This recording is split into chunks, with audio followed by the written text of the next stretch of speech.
तो hello guys, तो कैसे हैं आप सब लोग। गायब हो गया। ओ, एक मिनट, वो लगाता हूँ वॉच मिस्टर इंडिया वाली। आ गया। तो हेलो गाइस, तो कैसे हैं आप सब लोग। अरे वो थोड़ा सा मिस्टर इंडिया देख के आया था ना, तो गायब हो गया था, लेकिन वापस आ गया। तो मेरे वैज्ञानिकों, बड़ा ही बेसब्र हो रहे हो। पहली बात तो तुम कम देख रहे हो, पर जितने भी देख रहे हो उनके लिए ही बता दूं। तो वैज्ञानिकों, आधा वैज्ञानिक बनाया था, बाकी पूरा बनाते हैं आज इस वीडियो में। कंप्लीट फिजिक्स कर देते हैं। और एक नेक्स्ट वीडियो आपकी कल शाम तक आ जाएगी, पहली आ जाएगी, उसे देख लेना। उसमें आपकी फिजिक्स, सॉरी, केमिस्ट्री और बायोलॉजी काम खत्म। परसों आपका एग्जाम जाए, ऑल द बेस्ट। ठीक है। तो हम पढ़ चुके हैं 1 से लेकर 4 चैप्टर तक सारा। अब हम पढ़ने जा रहे हैं चैप्टर नंबर 5। देखते हैं। तो चैप्टर नंबर 5 है आपका। तो क्या है इसमें। चैप्टर का नाम है मानव नेत्र। यहां से क्या आता है, ठीक है। अबे ओनली मोस्ट चल रहा है, इस बात को ध्यान से समझे। तो यहां पर सबसे ज्यादा पूछने वाला क्वेश्चन है आपका मानव नेत्र। ठीक है। और मानव नेत्र आता है आपका चित्र सहित, और साथ ही और पूछते हैं इसमें दृष्टि दोष। तो दृष्टि दोष आपके ये सब हैं। नंबर 1, निकट दृष्टि दोष, दूर दृष्टि दोष, जरा दृष्टि दोष, अबिंदुता और वंदता। सबसे ज्यादा जो पूछे जाते हैं वो ये दोनों, ये आते हैं आपके 99%। ये 199 नहीं, 99%। और ये तो बस आपके बस राह चलते हैं, आ गए तो आ गए, ना तो कुछ कह ही नहीं सकते ना इनमें। ठीक है। तो शुरू करते हैं क्लास को। मानव नेत्र। तो सबसे पहले आपको जानना है कि मानव नेत्र है क्या। तो मैं आपको बता दूं, मानव नेत्र यानी कि वही आइस दिख रही है, दिख रही है, हाँ दिख तो नहीं, बोल कहाँ सकते हो आप, मैं बोलता हूँ। तो मानव नेत्र, तो यहां लिखेंगे हम बैग डालकर कि मानव नेत्र मानव का एक बहुमूल्य अंग है, जिसकी सहायता से हम वस्तुओं को देख पाते हैं, और इसका कोई मूल्य नहीं होता है। ठीक है, देख पाते हैं, मानव नेत्र कहलाता है। इसके बाद मानव नेत्र का एक आपको डायग्राम बनाना है, वो आप देख लेंगे अपनी बुक से। और आपको उस डायग्राम के कुछ पार्ट्स, समथिंग 4 से 5, 4 से 5, 5 पार्ट्स के बारे में, 5 चीज के बारे में लिख देना है, आपका मानव नेत्र कंप्लीट 5 नंबर का आता है। ठीक है। तो शुरू करते हैं। अब मैं आपको बता दूं, सबसे पहले मानव नेत्र का डायग्राम तो आप बना ही लेना स्वयं। यहाँ आपके लिए जो जो मोस्ट हैं वो हेडिंग में बताता हूँ कि कौन कौन से पार्ट्स आपके लिए मोस्ट हैं। चलो शुरू करते हैं। ये आपका दृढ़ पटल, एक ये मोस्ट है आपके लिए। एक आपका कॉर्निया, ठीक है गाइस। और पुतली, रेटिना,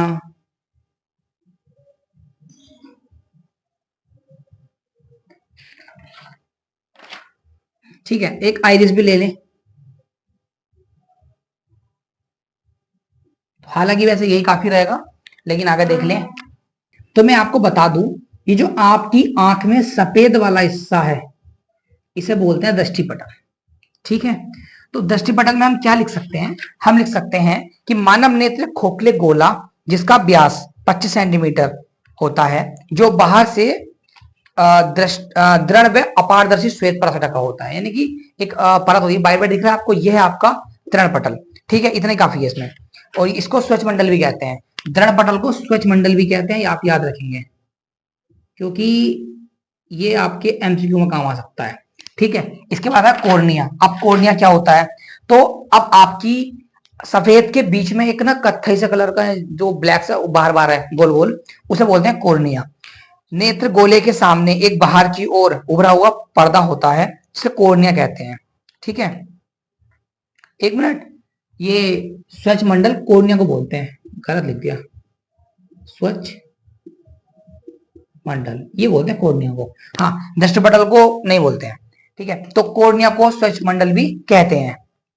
ठीक है। इसके बाद आता है आपका पुतली। अभी पुतली क्या है, ये आइरिस के मध्य छोटा छिद्र होता है, ये जो बिल्कुल आपका बिल्कुल गोल गोल पॉइंट है, बिल्कुल आंख के बीच में, एकदम मध्य में, पूरी आंख के जो मध्य में आपका काला वाला पॉइंट है, इसे बोलते हैं पुतली। ठीक है। और ये आपकी जो पुतली है वो आपके प्रकाश को नियंत्रित करती है, यानी कि जब हम प्रकाश ज्यादा आता है तेजी से, तो आंखें हम थोड़ी सिकोड़ लेते हैं, और जब अंदर होता है हम आंखें फैला लेते हैं। तो कहने का मतलब है, ये जो पुतली है आपकी, वो आपके प्रकाश को नियंत्रित करती है, कमियां अधिक करती है। ठीक है। तो ये पुतली हो गई। इसका था रेटिना। रेटिना आपके लिए वेरी इंपॉर्टेंट, क्योंकि रेटिना क्या है, ये आंख के सबसे लास्ट में एक बिंदु होता है, उसे रेटिना बोलते हैं, और वहां पर हमारा प्रतिबिंब बनता है। यानी कि आप जो भी कुछ देख रहे हैं वो सारा सारा रेटिना पर बनता है। और मैं आपको बता दूं कि वो रेटिना पर उल्टा बनता है, हमेशा उल्टा बनता है, और मस्तिष्क उसको सीधा करके हमें दिखाता है। अगर आप मेरे को देख रहे हैं तो मैं आपके रेटिना पर उल्टा बन रहा हूँ, लेकिन आपको सीधा दिख रहा हूँ क्योंकि आपका मस्तिष्क बहुत तेज कार्य करता है, मस्तिष्क उसको सीधा करके वापस दे रहा है। ठीक है, इसके बाद है आइरिस। अब ये आइरिस क्या है? ठीक है, तो कॉर्निया के पीछे एक रंगीन पारदर्शी झिल्ली होती है, आइरिस कहते हैं। तो ये जो आपका कॉर्निया है ना, इसके पीछे होती है रंगीन झिल्ली, वो आपको दिखेगी नहीं यहाँ से, वो अंदर से दिखेगी। ठीक है, तो ये हो गया। तो मानव नेत्र आप पढ़ के चले जाएंगे, ज्यादा कुछ नहीं। खास खास आप रेटिना, दृष्टिपटल, आइरिस, पुतली पढ़ लेंगे। ठीक है, खासकर ज्यादा देखो दृष्टिपटल, पुतली और रेटिना है, तीन ज्यादा मोस्ट है। ठीक, इसके बाद आता है दृष्टि दोष। अब ये दृष्टि दोष होता क्या है मैं बता देता हूँ। ठीक है, दृष्टि दोष क्या होता है? दृष्टि यानी कि देखना, तो यानी कि अगर आपकी आंख से कुछ चीज सही नहीं दिख रही है, ठीक है, धुंधली दिख रही है, छोटी बड़ी दिख रही है, तो आपको कोई दोष है। दोष यानी कि बीमारी है, उसको दृष्टि दोष कहते हैं। यानी कि अगर आंख में बीमारी होगी उसको दृष्टि दोष बोलते हैं। तो आपका जो दृष्टि दोष है ये 5 प्रकार का दे रखा है। निकट दृष्टि दोष, दूर दृष्टि दोष, जरा दृष्टि दोष, अबिंदुता और वर्णंधता। तो आपके लिए जो मोस्ट है वो निकट और दूर दृष्टि दोष है। ठीक है, बाकी तीन आप देख सकते हैं। तो पहले बात करते हैं निकट दृष्टि दोष की। ठीक है, तो निकट दृष्टि दोष में वो आपसे क्या पूछने वाला है उसको बता देता हूं मैं आपको। तो होता क्या है, देखो ये नाम के हिसाब से बिल्कुल उल्टा है। देखो निकट दृष्टि दोष, तो इनका हिसाब से कि निकट की चीजें सही नहीं दिख रही होंगी, लेकिन नहीं, उल्टा है। जो सा दोष होगा वो चीज दिखेगी और जो दोष नहीं होगा वो नहीं दिखेगी। तो कहने का मतलब देखो, निकट दृष्टि दोष है तो इसकी परिभाषा होगी कि वह दोष जिसमें निकट की वस्तु तो स्पष्ट दिखाई देती है परंतु दूर की वस्तु स्पष्ट दिखाई नहीं देती, निकट दृष्टि दोष कहलाता है। देखा, उल्टा है एकदम। और दूर में लिखेंगे आप कि वह दोष जिसमें दूर की वस्तु स्पष्ट दिखाई देती है परंतु निकट की स्पष्ट दिखाई नहीं देती, दूरदृष्टि दोष कहलाता है। अब यहां पर वो आपसे इनके कारण पूछ सकता है कि ये किस कारण होता है निकट दृष्टि दोष। तो मैं आपको बता दूं कि निकट का जो कारण है वो ये है कि नेत्र लेंस की वक्रता त्रिज्या बढ़ जाना। यानी कि अगर आपके लेंस की वक्रता त्रिज्या बढ़ जाती है तो आपको निकट दृष्टि दोष हो सकता है। एक आपका कारण है कि अनंत पर स्थित वस्तु का प्रतिबिंब रेटिना पर ना बनकर पहले बन जाता है। यानी कि आपका जो प्रतिबिंब रेटिना बनना चाहिए पर रेटिना पर ना बनकर वो पहले बन जाता है, तो आपको ये दोष है। ठीक है, अब निवारण क्या है, आप सही कैसे कर सकते हैं इस दोष को? तो सही करने के लिए हमें इसमें अवतल लेंस का प्रयोग करना होता है। अवतल लेंस, जैसे ही अवतल लेंस का चश्मा बनवा के लगवाएंगे तो आपका यह दोष बिल्कुल ठीक हो जाएगा। ठीक है, इसके बाद आप देखें दूरदृष्टि दोष। अब इसमें क्या है, और मैं आपको बता दूं दूरदृष्टि दोष को दीर्घ दृष्टि दोष भी कहते हैं। दीर्घ दृष्टि दोष भी कहते हैं।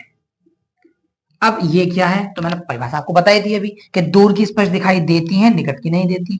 अब ये दोष का कारण क्या है, किस कारण आता है? तो इसमें भी वही है कि नेत्र लेंस की वक्रता कम हो जाती है तो ये हो जाता है। या फिर अगला इसका कारण हो सकता है कि प्रतिबिंब रेटिना पर ना बन करके रेटिना से क्या हुआ, रेटिना के पीछे बन जाता है। उसमें देखो, अगर रेटिना मान लो ये है, रेटिना से चित्र आगे बना तो आपका होगा निकट दृष्टि दोष, और पीछे बना तो आपका होगा दूरदृष्टि दोष। तो इसका कारण है कि रेटिना के पीछे बनता है। ठीक है, अब इस दोष को दूर करने के जो उपाय हैं उसमें आपको उत्तल लेंस का प्रयोग करना होगा, चश्मा बनवाना होगा आपको। ठीक है, बाकी आप मास्टरमाइंड से देखो पढ़ेंगे, वहां से काम हो जाएगा, लेकिन मैंने आपको मोटा मोटा बता दिया ताकि अगर एग्जाम में आए तो आप बिल्कुल छोड़ के ना आए। और हमारा जो काम है वो मेनली ये है कि हमें बिल्कुल छोड़ना नहीं है। देखो 5 में से 5 नहीं आ रहे हैं ना, कोई बात नहीं है, 3-4 तो लाने हैं ना। ठीक है, तो ये 3-4 वालों के लिए ही है खास करके, और टॉपर तो हो चुके हैं तैयार। टॉपरों के लिए तो भाई बस छोड़ो, वो कर रहे हैं काम, बाकी वो भी देखना देखते रहे। ठीक है, इसके बाद आता है आपका, तो ये मोस्ट नहीं है फिर भी आप देख लेंगे, हल्का ही है, जरा दृष्टि दोष और अबिंदुता वर्णनता। जरा दृष्टि दोष क्या होता है? इस दोष में व्यक्ति को, अब देखो इसमें क्या होता है, इस दोष में व्यक्ति को दूर की व निकट की दोनों ही वस्तु स्पष्ट दिखाई देती है। तो ये होता है, यानी कि ना निकट की ना दूर की, दोनों ही ना दिखे तो आपको जरा दृष्टि दोष हो सकता है। अब इसका कारण क्या है? इसका कारण है कि आपको लेंस में लचीलापन आया था, लचीलापन। ठीक है, अब इसका निवारण क्या है? तो आप इसके निवारण में दोनों ही लेंस का प्रयोग करेंगे, अवतल प्लस उत्तल, इन दोनों लेंस को मिलाकर के एक चश्मा बनवाएंगे उसका प्रयोग करेंगे। ठीक, अब आता है अबिंदुता। अब ये अबिंदुता क्या है तो मैं बता दूं, अबिंदुता का मतलब है कि कोई बिंदु स्पष्ट दिखाई देना। इसमें जो है ना आपको क्षैतिज चीजें दिखती हैं ऊर्ध्वाधर, और ऊर्ध्वाधर दिखती है क्षैतिज। क्षैतिज और ऊर्ध्वाधर में आप भेद नहीं कर पाते, अर्थात अगर खंबा खड़ा होगा ना तो आपको पड़ा दिखाई देगा, और कोई लेटा हुआ होगा तो आपको खड़ा दिखाई देगा। ये वो दोष है, ये बहुत कम पाया जाता है। ठीक है, इसके बाद एक लास्ट दोष है वर्णता। तो बेटा वर्ण का मतलब होता है रंग, तो वर्ण का मतलब रंगों का भेद न कर पाना, यानी कि इस दोष में आप रंग का भेद नहीं कर पाते। अर्थात अगर आपको बैगनी और आसमानी दिखाएंगे ना तो आप बता नहीं पाएंगे बैगनी आसमानी। और ये वाला दोष जो है जन्म से होता है, इसका कोई निवारण नहीं है, ठीक नहीं हो पाता है। ठीक है, ये मनुष्य के साथ आता है, साथ ही चला जाता है। तो वर्णता आपको, आप इसको बोलते हैं कलर ब्लाइंडनेस, यानी कि आप रंगों का भेद नहीं कर पाते। ठीक है, ये वाला दोष है, और अक्सर आर्मी में जाते हैं तो इसकी जांच होती है, ये अगर दोष होगा तो आपको आर्मी में नहीं रखा जाएगा। ठीक है, तो देखो ये हुआ आपका 5 मानव नेत्र। आपके लिए मानव नेत्र मोस्ट है, इसका डायग्राम और इसके पार्ट्स, और दृष्टि दोष में से दोष निकट या दूर, बस इसके अलावा और कुछ नहीं आने वाला। क्लियर है, ये हो गया। अब हम शुरू करते हैं चैप्टर नंबर 6। चैप्टर नंबर 6 का नाम है प्रिज्म। ठीक है, अगला चैप्टर देखते हैं, चैप्टर नंबर 6 प्रिज्म। प्रिज्म में क्या मोस्ट है देख लें। प्रिज्म व उसका सूत्र, वर्ण विक्षेपण, इंद्रधनुष, तारवाडिमाना, टेंडुलर प्रभाव, आकाश का रंग लाल और आकाश का रंग नीला और खतरे का रंग लाल। तो यहाँ देखो टॉपिक तो ये मेरी निगाह में बढ़िया है, इजी है, इसलिए मैं ज्यादा लिख दी है। ठीक है, पहली बात तो प्रिज्म क्या होता है आप मुझे बताएं, और नहीं पता है तो मैं बताता हूँ आपको प्रिज्म की परिभाषा, छोटी सी हल्की सी। देखो प्रिज्म बनता है ऐसे, ये आता है प्रिज्म। तो इसी में लिख सकते हैं कि प्रिज्म किसी समान पारदर्शी माध्यम से मिलकर बना होता है। देखो दो पारदर्शी समान माध्यम को जोड़ करके प्रिज्म की आकृति बन जाती है, ये प्रिज्म होता है। अब प्रिज्म का ये सूत्र आप देख लेंगे, n बराबर साइन ए प्लस डेल्टा एम अपॉन 2 और बटे साइन ए बटे 2। ठीक है, ये आप देख लेंगे। इसके बाद आता है वर्ण विक्षेपण, ये आपका काफी मोस्ट है। अब ये क्या है तो मैं बता दूं, ये क्या है, श्वेत प्रकाश का, ठीक, वर्ण विक्षेपण परिभाषा कहां गिरी। श्वेत प्रकाश आप अगर नहीं जानते हैं तो जान जाए, श्वेत प्रकाश होता है सूर्य का प्रकाश, अर्थात वह रंग जिसमें कोई रंग ही ना हो वो श्वेत कहलाता है। जैसे कि पानी भी श्वेत है और प्रकाश भी श्वेत। आकाश का रंग देखो, सॉरी सूरज का रंग देखो, सूरज जब रोशनी देता है तो किस रंग की आती है नहीं पता ना, श्वेत आती है। ठीक है, तो श्वेत प्रकाश का प्रिज्म द्वारा, अगर श्वेत प्रकाश ये आपका आ रहा है और किसी प्रिज्म पर ये टकरा जाए तो क्या होता है, टकराने के बाद ये अपने अवयव रंगों में, 7 अवयव रंगों में विभक्त हो जाता है, और इस घटना को वर्ण विक्षेपण कहते हैं।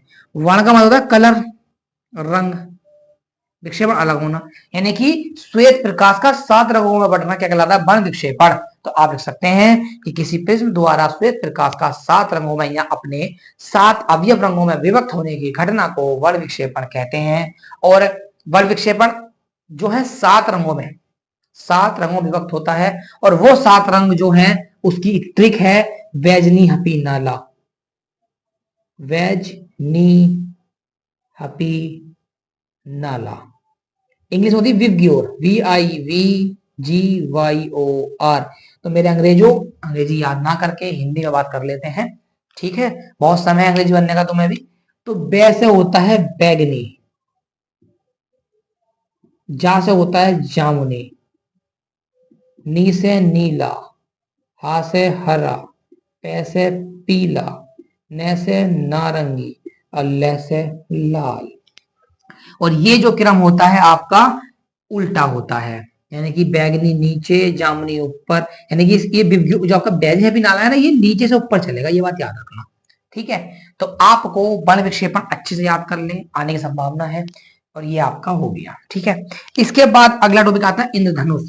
क्वेश्चन अगर वो पूछे कि इंद्रधनुष किस घटना पर आधारित है तो वो घटना है आपकी वर्ण विक्षेपण। क्यों, क्योंकि इंद्रधनुष भी ऐसे ही बनता है। अभी बनता कैसे समझ लें आप लिखेंगे वर्षा के पश्चात कुछ बूंदे आकाश में रह जाती हैं जो प्रिज्म की भांति कार्य करती हैं, यानी कि बूंदे आपकी बूंदों की आकृति कुछ ऐसी होती, ओहो कुछ ऐसी होती है। तो ये प्रिज्म लग रहा है थोड़ा थोड़ा। तो ये प्रकाश की जो वायु जल की बूंदे आकाश में डोलती रहती हैं, नाचती रहती हैं, इन बूंदों पर जैसे ही सूरज प्रकाश यानी सूर्य प्रकाश पड़ता है तो वो 7 रंगों में यानी कि इस प्रकार की पट्टी में विभक्त हो जाता है, जिसे बोलते हैं स्पेक्ट्रम अर्थात इंद्रधनुष। ठीक, तो ये हो गया इंद्रधनुष। आप लिख सकते हैं कि वर्षा के पश्चात कुछ बूंदों का आकाश में रह जाना और पिछली बात की कार्य करके श्वेत प्रकाश को 7 रंगों में विभक्त कर देने की घटना को, इस घटना से इंद्रधनुष बनता है, स्पेक्ट्रम बनता है, जिसे हम इंद्रधनुष कहते हैं। ठीक है, अगला तारों का टिमटिमाना। अब ये तारों का टिमटिमाना बताने से पहले मैं एक छोटी सी बात बता दूं, वो है आपकी वायुमंडलीय अपवर्तनांक। वायुमंडलीय अपवर्तनांक, अपवर्तन क्या है? तो देखो, हमारे और आसमान के बीच में बहुत सारे माध्यम है, जैसे कि धूल हुआ, कण हुए, और गैसें हुई, वायु हुई, धुआं हुआ, बादल हुए। तो ये 6 माध्यम दिखा दिए मैंने आपको। तो हमारे और उनके बीच में माध्यम होते हैं। तो जब हम यहाँ से कुछ देखते हैं, कुछ जाता है, तो माध्यम से टकराता हुआ जाता है। ठीक है, तो टकराकर उसका टेढ़ा मेढ़ा होना है, दाएं बाएं होना ही वायुमंडलीय अपवर्तन कहलाता है। तो ठीक है, आप लिख सकते, ये आपको आगे नहीं बता दूंगा आपको कि वायु में एक से अधिक माध्यम होने पर प्रकाश सीधा ना जाकर के टेढ़ा मेढ़ा जाता है, यानी कि दाएं बाएं होकर के जाता है। इस घटना को वायुमंडलीय अपवर्तन कहते हैं। अब इस घटना पर आधारित है एक घटना, घटना पे घटना। तो घटना पे घटना, पटना यानी बिहार, तो बिहार ही तो है नहीं कोई, आ जाओ। तो तारों के टिमटिमाने में घटना होती है जो वायुमंडलीय अपवर्तन कर, जैसे कि अब आपने देखा तारे टिमटिमाते हैं, तो मैं आपको बता दूं तारे कभी नहीं टिमटिमाते, हमें प्रतीत होते हैं। ठीक है, कैसे होते हैं? जब हमारी आंख का रोशनी ऊपर जाती है, तारों की नीचे आती है, बीच में कौन है? माध्यम। तो रोशनी दाएं बाएं ऐसा करके ऐसा करके, तो क्या, इसको पहले लाल लाल साफ करें, बहुत सारा खून फेंक रखा है यहाँ पे हमने। भाई ये तो रही हमारी आंख, और ये रहा आपका तारा। ये गई, ये आई, एक माध्यम, दो माध्यम, तीन चार माध्यम, टकराई, दाएं बाएं दाएं बाएं, ये आ गया तारा। दिखना था यहाँ, दिख रहा है यहाँ, कभी यहाँ तो कभी यहाँ, तो कभी यहाँ तो कभी यहाँ।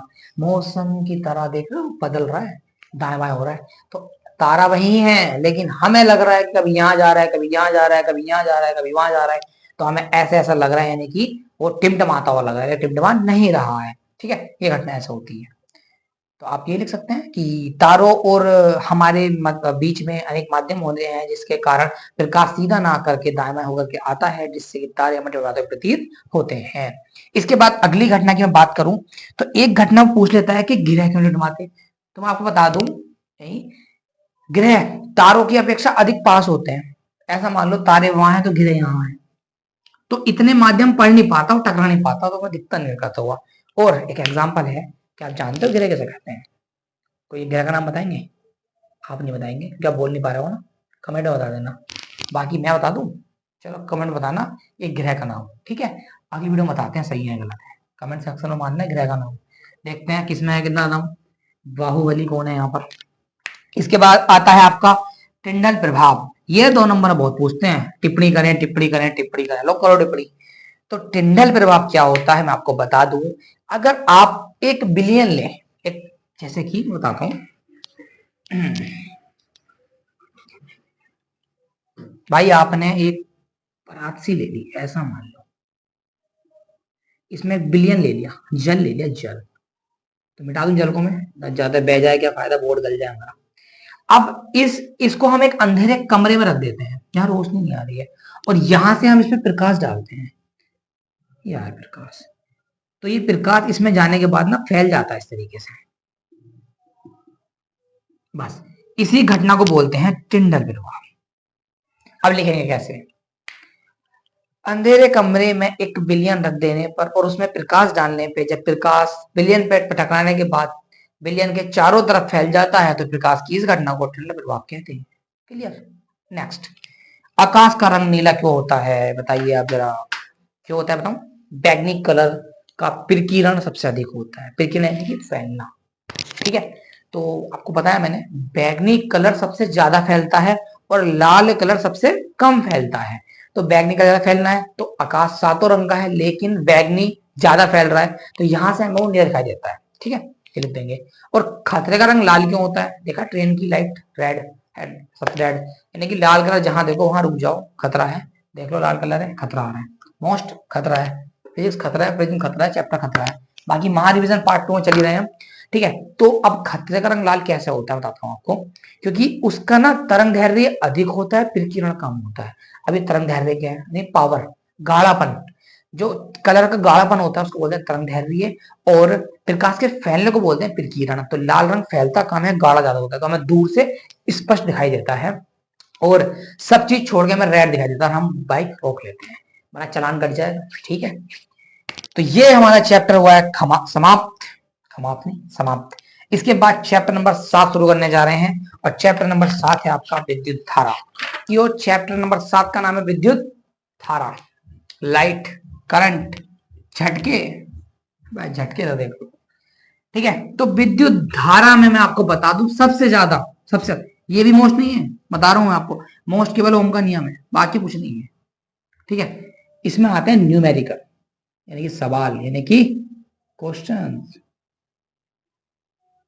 देखो क्यू है, ये ना कहाँ का पता है, ये अमेरिका से मंगाया गया क्यू, यहाँ का नहीं है। तो चलो इंडिया का क्यू देता हूँ तुम्हें, हंसते रहा करो, ठीक है।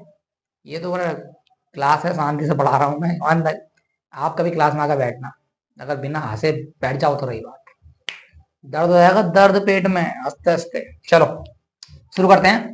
तो विद्युत धारा के बारे में वैसे बता दूं, इसकी परिभाषा पूछ सकता है 2 नंबर में। तो सबसे पहले विद्युत धारा को दर्शाते हैं आई से, और सूत्र होता है Q बराबर I बराबर Q अपॉन T। Q होता है आपका आवेश, और I होती है आपकी T होता है आपका समय।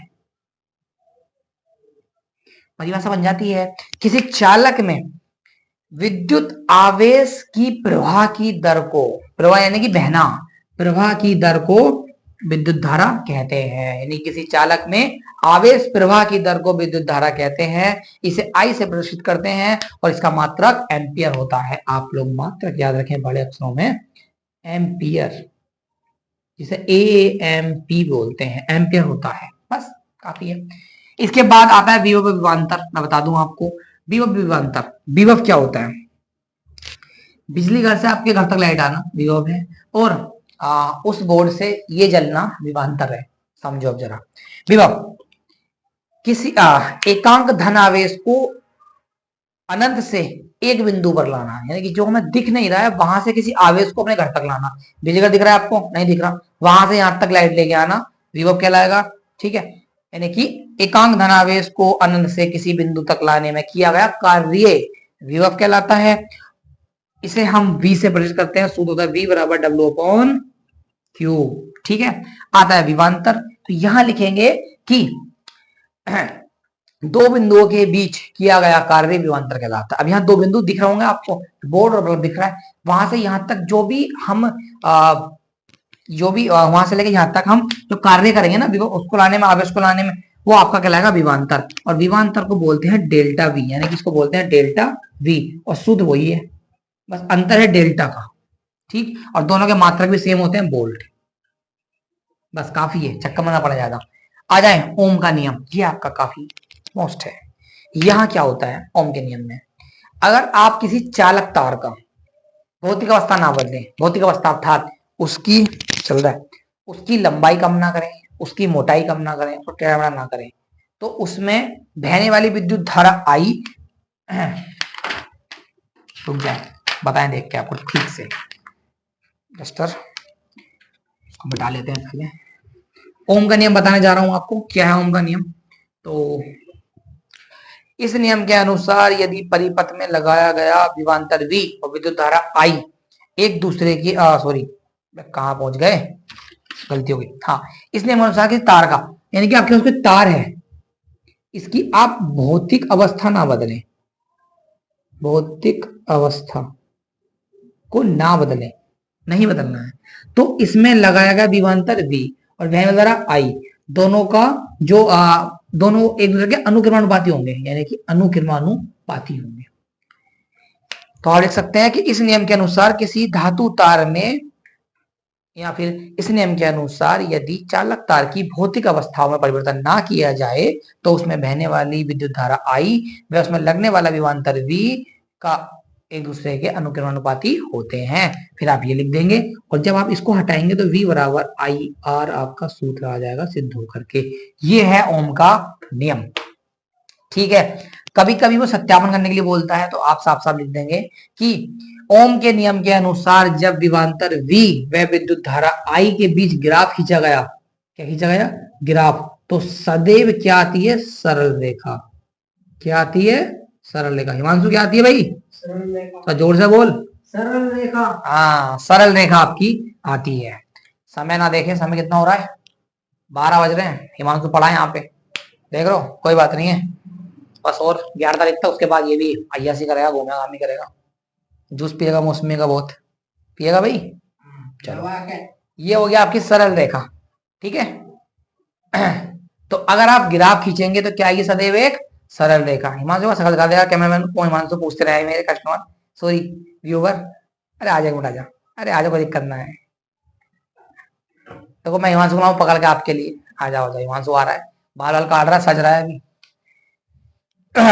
इसके बाद देखो वो पूछ सकता है चालक, आ गया क्या, आजा आजा कैमरे के आगे आजा। कहाँ जा रहा है, ये रहा हिमांशु, देखो ये है हिमांशु, ये करता है वीडियो शूट, कैमरामैन है मेरे, कैमरामैन है ये, कैमरामैन। चलो अब पढ़ते हैं चालक, अचालक व अर्धचालक। बहुत ही इजीली आएगा बहुविकल्प में। चालक होता है जिसमें विद्युत चलती है, विद्युत चलती है। अचालक नहीं चलती है। अर्धचालक कभी चलती है कभी नहीं चलती है। बेवफा गर्ल्स विश्वास नहीं कर सकते। अर्थात चालक जिसमें लाइट चल सकती है, जैसे कि लोहा, जमीन, तार, ठीक।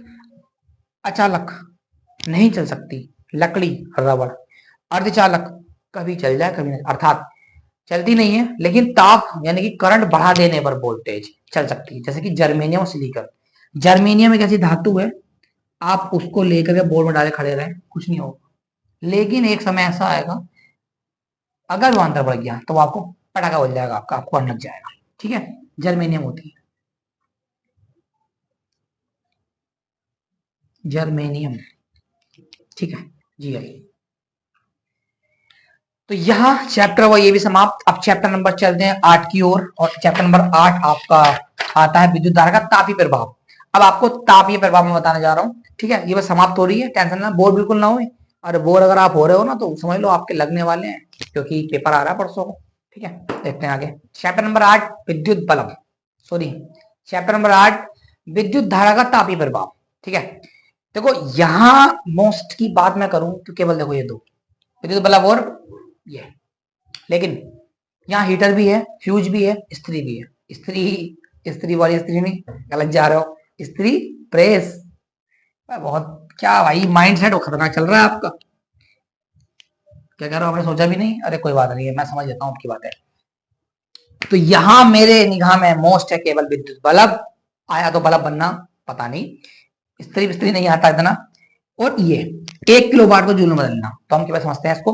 तो सबसे पहले बता दूं आपको, विद्युत बल्ब ये आपका कुछ इस आकृति का होता है।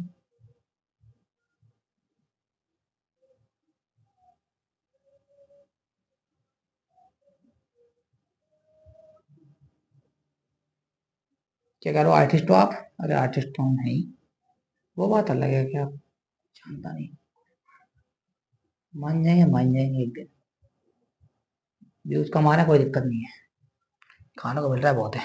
हाँ भाई, विद्युत बल्ब, ये आपका विद्युत बल्ब। तो गाइस ध्यान से देंगे इस बल्ब को, ये वही बल्ब है जो आपके घर रोशनी देता है। ठीक है, लेकिन मैं बता दूं आपको, अब इसकी रोशनी महंगी पड़ रही है, क्योंकि ये होता था आपका 100 वाट का, और इसकी महंगी, अरे ये बल्ब 10 भी लगा ली ना, दिवाला निकाल देगा बिल का आपका। तो अब आपका ये बल्ब हो गया फ्लॉप, अब आपकी एलईडी बल्ब, CFL, ये सब चीजें आ रही है।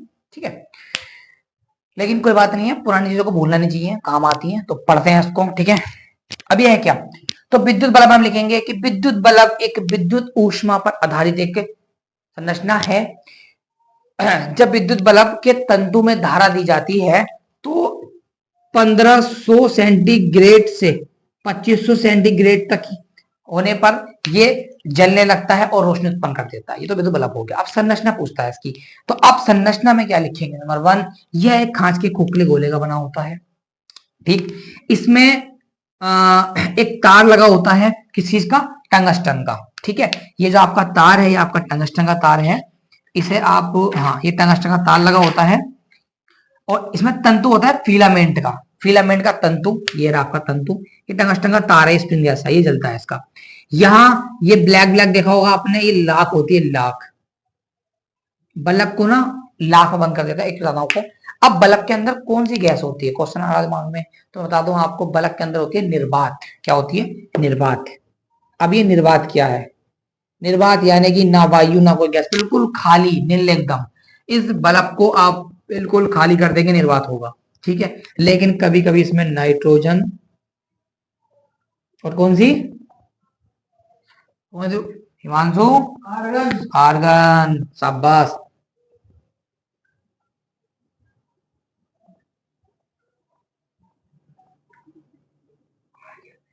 Nitrogen N, argon A R, और ये निर्वात। तो मैं बता दूं, निर्वात जो होती है वो कम शक्ति वाले बल्बों में होती है और नाइट्रोजन अधिक और आर्गन भी अधिक। अगर बल्ब अधिक पावर का होगा तो ये गैसा होंगी, और हल्का पावर का होगा तो ये गैसा होंगी। तो इसका नहीं बनाया जाता है। तो ये टोपी होती है एक स्टील की, क्यों लगाते हैं, और स्टील की टोपी के बाद ये दो पिने होती है, करंट जाता है। तो आप इसी को बना बना के पेल देंगे। इसमें लिखना क्या है, देखो मैं बताता हूँ, पढ़ के एकदम। यह कांच का खोखला गोला होता है, इसके अंदर वायु निकाल कर निर्वात भर देते हैं। बल्ब के ऊपर एक एल्युमिनियम की टोपी लगा देते हैं और जिसे लाख से बंद कर देते हैं। ठीक है, बल्ब के अंदर टंगस्टन का बारीक तार लगा होता है जिसे तंतु कहते हैं। तंतु में विद्युत धारा प्रभावित करते हैं, यानी कि इस तंतु के अंदर यहाँ से विद्युत धारा प्रभावित करते हैं और यह गर्म होने के बाद थोड़ी देर में आपको रोशनी उत्पन्न करने लगता है। ठीक है, अब ये आपका बल्ब हो गया। बल्ब में आप ये सब लिख देंगे, इसका डायग्राम बना देंगे, ये मोस्ट है बस। बल्ब क्या है वो लिखना है, बल्ब की क्रिया विधि आपको लिखना है और ये लिखना है। ठीक है, अब दोस्त भी है, अगर इस बल्ब में कुछ 2100 सेंटीग्रेड से अधिक ताप हुआ ना तो बल्ब की इस तक काली पड़ जाएगी और बल्ब धुंधली रोशनी देना शुरू कर देगा आपको। ठीक है, ये बल्ब हो गया आपका, बस ये मोस्ट है इसमें। इसके बाद एक ये मोस्ट है कि 1 किलोवाट घंटा को जूल में बदले। 1 किलोवाट घंटा होगा, अगर लिख दिया है हिमांशु भी कुछ नहीं कुछ करवाता रहता है। 1 किलोवाट घंटा को जूल में बदले, तो बता दूं आपको, 1 किलोवाट में होते हैं 1000 वाट, गुणा 1 घंटे में होते हैं 60 मिनट और 60 मिनट में होते हैं 60 सेकंड। आपको रट लें, कुछ भी कर लें, इन सबकी गुणा करेंगे तो आपका आएगा 36 और 3 और 2 5 जीरो। ठीक, इसके बाद इसमें हम लिखेंगे 36 गुणा 5 जीरो यानी कि 10 की घात 5। और मैं आपको बता दूं कि हमेशा से पॉइंट लगाना पड़ता है, तो हम 3 के बाद पॉइंट 6 और 1 अंक के बाद है तो 1 घात बढ़ा देंगे। ये बन गया आपका जूल। इसको आप रटें या कुछ भी करें, ये आने की संभावना है, आता रहता है। ठीक है, करते हैं ऐसे हैं। तो अगर कोई आपसे पूछे कि 1 किलोवाट घंटा में कितने जूल होता है तो आप डायरेक्ट बोल देंगे 3.6 यानी 3.6 इंटू 10 की पावर 6 जूल होता है। ठीक है, ये एमसीक्यू में काम आता है। चैप्टर हुआ ये भी समाप्त। इसके बाद हम अगला चैप्टर नंबर 9 देखेंगे, विद्युत चुंबक, और 10 देखेंगे पर्यावरण। हमारा वीडियो खत्म, फिजिक्स खत्म। ठीक है, देखते हैं अगला। फिर आगे आप देखते हैं चैप्टर नंबर 9। चैप्टर का नाम है चुंबक। अब यहाँ चुंबक के बारे में आपको बता दूं, सबसे पहले यहाँ मोस्ट है केवल चुंबकीय बल रेखाएं, ज्यादा ये पूछता है, या फिर आपसे पूछता है फ्लेमिंगो के दाएं हाथ का नियम। नियम तो पेज का भी है और बाएं हाथ का भी है, पर मोस्ट कौन सा है, दाएं हाथ का नियम। ठीक है, तो वही देखते हैं। तो सबसे पहले चुंबक क्या होता है बता दूं आपको। किसी धातु द्वारा लोहे के कणों को अपनी ओर आकर्षित करने वाला पदार्थ या धातु चुंबक कहलाती है। चुंबक वह पदार्थ है, वह धातु है जो लोहे को अपनी ओर आकर्षित करता है। ठीक, अब चुंबकत्व क्या है, तो चुंबक का लोहे को अपनी ओर आकर्षित करने के गुण को बोलते हैं चुंबकत्व। और चुंबक के 2 सिरे होते हैं, एक एन और एक एस, दक्षिणी ध्रुव और उत्तरी ध्रुव। मैं आपको बता दूं, ये दोनों ध्रुव होते हैं। चुंबक के सबसे ज्यादा ताकत जो होती है वो उनके सिरों में होती है, और बिल्कुल बीच में मिडल में यहां ताकत शून्य होती है, काम करती है। और अगर चुंबक को आप तोड़ देंगे तो इससे 2 चुंबक बनेंगी, वो दोनों नई चुंबक बन जाएंगी। अर्थात देखो, अगर आप ऐसे कर देंगे तो यहाँ एन, यहाँ एस, यहाँ एस, यहाँ एन, इसको तोड़ देंगे तो फिर नई चुंबक। कहने का मतलब है चुंबक को आप जितना तोड़ेंगे उतनी बनती जाएगी, नई से नई। ठीक है, तो ये चुंबक हो गई। अब चुंबकीय बल रेखाएं क्या होती हैं, तो मैं आपको बताता हूं कि किसी चुंबक की, अब चुंबक क्या होता है, मैग्नेटिक कैसे चलती है? हमेशा इसकी किरण एस से निकलती, पावर एन से निकलती, एस में जाती है, ऐसे ही नीचे से।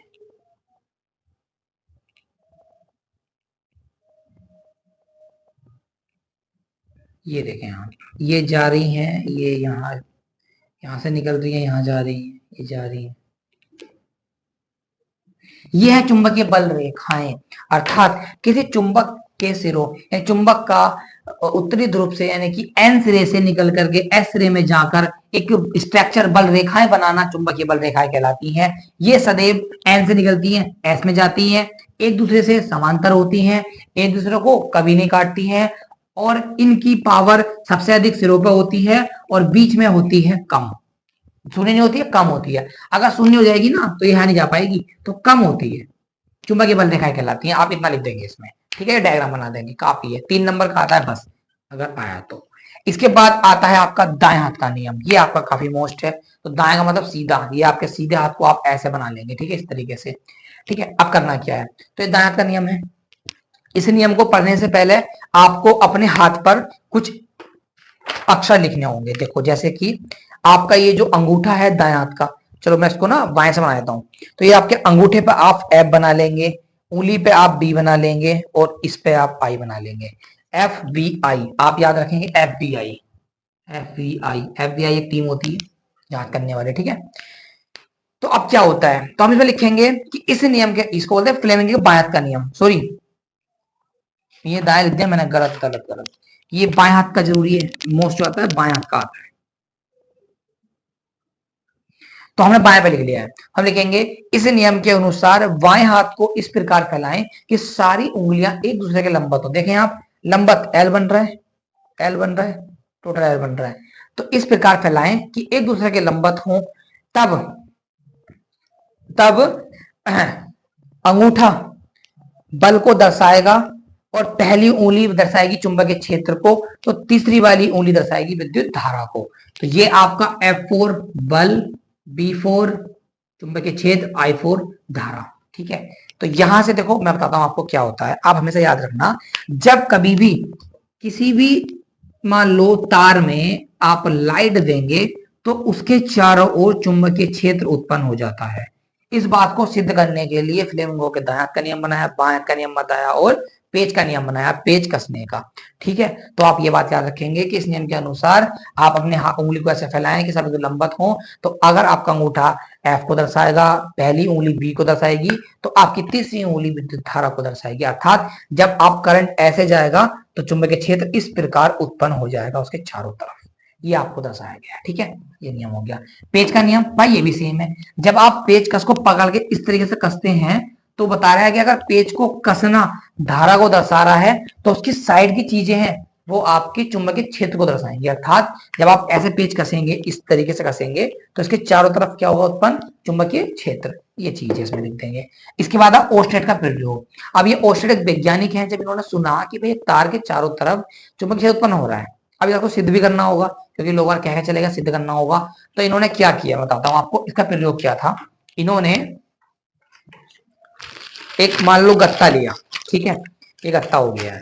इस गत्ते को लिया, इस गत्ते में बीच में छेद किया, ठीक है, और छेद करने के बाद एक तार को ऐसे फांस दिया, ठीक है। अब इन्होंने इसमें लाइट दी और एक सुई ली छोटी सी, और उस सुई को इन्होंने यहां पर रख दिया, ठीक है। अब उन्होंने इसमें से करंट दिया तो विद्युत धारा निकल के गई।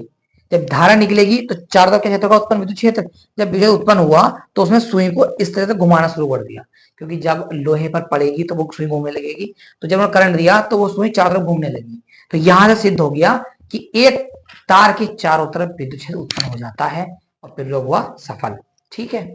ये आपका चुंबकीय क्षेत्र भी आपका हो गया कंप्लीट। यहां से क्वेश्चन आता है लघु पतन, दीर्घ पतन, घरेलू परिपथ, यानी कि करंट लगना, यानी कि आपके घरों में जो करंट लग जाता है तो उससे कैसे बचाव करें। तो ये तो आप देखो बना के फेल सकते हैं, करंट लगता कैसे है, कैसे बच सकते हैं। चप्पल पहने, रबड़ शूज पहने, सेफ्टी यूज रखें, और अपने प्लास को ठीक से पकड़ें। ये सब चीजें आप वो बना के करते हैं। इंजीनियर हो या वैज्ञानिक है, वो इंजीनियर हो। ये हुआ समाप्त। इसके बाद लास्ट चैप्टर है आपका पर्यावरण, जहां से ज्यादा कुछ नहीं आता है, सबसे ज्यादा आता है ओजोन परत। ठीक है, अब लास्ट चैप्टर समाप्ति की ओर है हमारा बैच। लास्ट चैप्टर आपका पर्यावरण। तो देखते हैं पर्यावरण को क्या है। तो यहाँ देखो क्या आता है, सबसे ज्यादा आती है ओजोन, बात ही खत्म, बता दो यहीं पे मैं। ये आपका ट्रिपल आर पूछ सकता है आपसे, ये आपसे पूछ सकता है परिस्थितिक तंत्र, भाई कुछ नहीं पूछेगा, फिर भी देख लेते हैं। पर्यावरण क्या होता है, तो पर्यावरण की परिभाषा भी लिख सकते हैं आपके, पर्यावरण परि प्लस आवरण, अर्थात परि का अर्थ होता है चारों ओर, आवरण ढका हुआ यानी कि चारों ओर से ढका हुआ, तो पर्यावरण वह होता है चारों ढका हुआ होता है, पर्यावरण कहलाता है। जैसे कि हमारे चारों तरफ यहाँ पे जीव जंतु पेड़ पौधे आसमान वायु, ये सब क्या है, पर्यावरण। ठीक है, इसके बाद आता है ये चैप्टर, ये हो गया पहला, इतना खास नहीं है। फिर आता है पारिस्थितिक तंत्र, ये आपसे पूछ लेता है। तो देखो, वातावरण में रहने वाले जीव एक दूसरे पर निर्भर होते हैं तथा साथ ही साथ वे पर्यावरण को प्रभावित करते हैं। यानी देखो सुनो, आपके वातावरण में जितने भी जीव हैं वो सब एक दूसरे पर निर्भर है। जैसे कि कीट खाते हैं घास, कीट को खाता है मेंढक, मेंढक को खाता है सांप, सांप को खाता है मोर, मोर को खाता है लोमड़ी, लोमड़ी को खाता है भेड़िया, भेड़िया को खाता है शेर, शेर को खा लेते हैं इंसान, खा लेते हैं आदि मानव। तो यानी कि एक बंदा एक के ऊपर डिपेंड है। तो कहने का यह तात्पर्य है कि इस पर्यावरण में वातावरण में पाए जाने वाले सभी जीव जो एक दूसरे पर डिपेंड है, प्रभावित करते हैं, और इनको मिलाकर के तंत्र बनता है, इसको बोलते हैं पारिस्थितिक तंत्र। ठीक है, ये लिख देंगे। अब आता है खाद्य जाल, सेम ऐसी है, यानी कि इसमें क्या है कि पारिस्थितिक तंत्र में एक दूसरे को खाने के ऊपर पाया जाना। जैसे कि देखो क्या होता है, ये बताया मैंने आपको खाने वाला, यानी खाद्य खाना, यानी कि एक दूसरे को खाने के ऊपर डिपेंड रखकर एक जाल बनता है, उसे बोलते हैं खाद्य जाल। खाद्य श्रृंखला, ये भी सेम ऐसी है। ठीक है, इसका नाम अपशिष्ट आता है आपका मोस्ट। अपशिष्ट क्या है, उसे बोलते हैं अपशिष्ट, बचाओ पदार्थ, यानी कि यूज करने के बाद जो वेस्ट यानी चीजें बच जाती हैं उन्हें बोलते हैं अपशिष्ट। और अपशिष्ट को निपटाना क्या होता है, देखो अपशिष्ट पता है क्या होता है, बेकार चीजें, यानी कि चाय पी, चाय पत्ती बच गई वो अपशिष्ट हो गया, कुरकुरा खाया पन्नी फेंक दी अपशिष्ट हो गया, पानी पिया बोतल अपशिष्ट हो गया, सब अपशिष्ट होता है। अब इस अपशिष्ट को हमें ठिकाने लगाना है, समाप्त करना है, उससे हम कैसे कर सकते हैं, तो उसके लिए 3 विधियां हैं जिन्हें हम बोलते हैं ट्रिपल आर। पहले आर का मतलब होता है रिसाइकल, इसका रिड्यूस, इसका रीयूज और इसका रिफ्यूज। अब देखो, रिसाइकल का मतलब यानी कि पुनः चक्रण, यानी कि हम उस अपशिष्ट को दोबारा रिपेयर करके दोबारा बना सकते हैं, उसको बोलते हैं रिसाइकल। जैसे प्लास्टिक बिकती है, दोबारा पिकर वापस आ जाती है, आपका पेपर रद्दी बिकती है, गला के दोबारा बना देते हैं, वो होता है रिसाइकल। अब आता है रिफ्यूज, रिफ्यूज का मतलब समाप्त करना, बिल्कुल खत्म कर देना, जो चीज दोबारा नहीं बन सकती तो खत्म करना, इसकी आग लगा देना, जमीन में डाल देना, वो आपका रिफ्यूज। और रिड्यूज रीयूज का मतलब होता है रीयूज, दोबारा उपयोग करना। अगर आप किसी चीज का दोबारा उपयोग कर लें आपका रीयूज, जैसे कि आपने पानी बरसे के पानी इकट्ठा करके उसमें कपड़े धो लिए, पहले बर्तन धो लिए, फिर कपड़े धो लिए और फिर उसको सफाई में लगा दिया, यानी एक चीज का कई बार यूज करना, रीयूज, दोबारा यूज करते रहना और रीयूज हो जाएगा। ठीक है, ये ट्रिपल आर होता है, ये आपके सरकार चलाती है, लिखा होता है दीवारों पे। ठीक है, अब इन सबको एक तरफ और एक अकेला टॉपिक मोस्ट वो एक तरफ, वो है आपका ओजोन। ये आपका काफी मोस्ट रहेगा, काफी जगह मोस्ट रहेगा ओजोन। तो मैं आपको बता दूं कि सबसे पहले ओजोन का जो सूत्र होता है वो होता है O3, और जो बना किससे है वो भी आपको दिखा दूं, एक बार बता दूं, ये बनता है आपके ऑक्सीजन प्लस ऑक्साइड से O3 बनता है परावैंगनिक किरणों के कारण। अभी ओजोन है क्या, आपकी पृथ्वी पर, जैसे कि आप पपीता खाते हैं, सेब खाते हैं, छिक्कल छीलते हैं तो लेयर होती है, तो ऐसी हमारी पृथ्वी पर लेयर होती है काफी सारी। ठीक है, तो एक लेयर है ओजोन, वो लेयर हमें क्या करती है, सूर्य का प्रकाश आता है हानिकारक, पराबैंगनी किरण आती है खतरनाक, उन किरणों से रक्षा करता है। अगर ओजोन परत ना हो तो हम सूर्य के प्रकाश में जल जाएंगे। ठीक है, तो ओजोन परत हमारी सूर्य से रक्षा करती है, तो परत है एक प्रकार की। तो ओजोन एक प्रकार की परत है जो पृथ्वी के अंतिम में पाई जाती है। ठीक है, इसका सूत्र O3 होता है। अब ओजोन को नुकसान हो रहा है, अभी पीछे रिसर्च में पाया गया था कि ओजोन में छिद्र पाया गया, अगर ओजोन में छिद्र हो गया तो हम लोग को काफी नुकसान होगा और सूर्य की हानिकारक पराबैंगनी किरण सीधा हमारे ऊपर आएंगी और हम उससे मर सकते हैं। हमें त्वचा कैंसर हो सकता है, कैंसर हो सकता है, जलन हो सकती है, खुजली हो सकती है और हम नष्ट हो सकते हैं। ठीक है, तो उसके लिए अब हमें ओजोन को कैसे सुरक्षित कर सकते हैं, तो मैं बता दूं आपको। अब ओजोन में तो छेद हुआ कैसे, तो आपको एक गैस है CFC से बोलते हैं क्लोरोफ्लोरोकार्बन, ये आपकी निकलती है फ्रिज से और एसी से। फ्रिज और एसी जो है गैस को बाहर निकालती हैं और ये गैस उड़ के पृथ्वी चली जाती है और ओजोन को नुकसान देती है। सबसे पहले तो हमें फ्रिज और इसका यूज कम करना होगा, फ्रिज का और एसी का। तो हम ऑटोमेटिक उसको बचा सकते हैं। ठीक है, क्या चीज? हाँ। अब आप कहेंगे कि है कि उड़गी, एरोप्लेन देखा है आपने? एरोप्लेन एसी होती है, आसमान में जाकर छोड़ता है गैस, सीधा ओजोन पर नुकसान जाता है। तो हमें इनका यूज कम करना होगा और ओजोन को बचाना होगा। अगर ओजोन को हम नहीं बचाएंगे तो आने वाले समय में हमें काफी दिक्कत का सामना करना पड़ेगा और हम लोग की जनसंख्या कम होती चली जाएगी। ठीक है। तो ये आपका ओजोन भी इस तरीके से निपट गया है, यही काफी है ओजोन में। तो चैप्टर ही पूरा समाप्त हो गया है, फिजिक्स ही खत्म हो गई है। जितना पढ़ाया है पार्ट 1 में और अब पार्ट 2 में, इन दो को देख करके जाएं। मैं आशा करता हूँ कि 25 नंबर की है तो आपको अच्छे नंबर मिल जाएंगे। हाँ, बात आती है न्यूमेरिकल की, तो ठीक है भाई, उसको तो आप एक साइड रखें क्योंकि मुझे नहीं लगता कि आप लोग ने तैयारी की है। तो आप न्यूमेरिकल आपके 3 से 5 नंबर के आएंगे, उनको हम छोड़ भी सकते हैं। ठीक है, तो चक्कर में ना पड़े, इस पर ध्यान दें। न्यूमेरिकल पर आप पढ़ के जाएं, रट के जाएं। वो ये है कि लिखते हैं फोकस दूरी एफ, वक्रता केंद्र, ये वो ऐसा करके आधा करेंगे, 3 जगह 2 आ जाएंगे, काम खत्म। 5 का 3 का खत्म, यानी कि एक आदमी का नुकसान ले सकते हैं। मैं आपको, देखो ये चल रही है रिवीजन टाइप चल रहा है, इसके बाद एग्जाम का दोबारा वीडियो बनाया करूंगा, उसमें ना एकदम डीपली ध्यान से पढ़ाया जाएगा। ठीक है, तो इसके साथ हम करते हैं इस वीडियो को समाप्त। और इसके बाद ना आपके बाद तुरंत बाद एक वीडियो आएगी, उसमें आपको केमिस्ट्री और बायो एक ही वीडियो में क्लियर।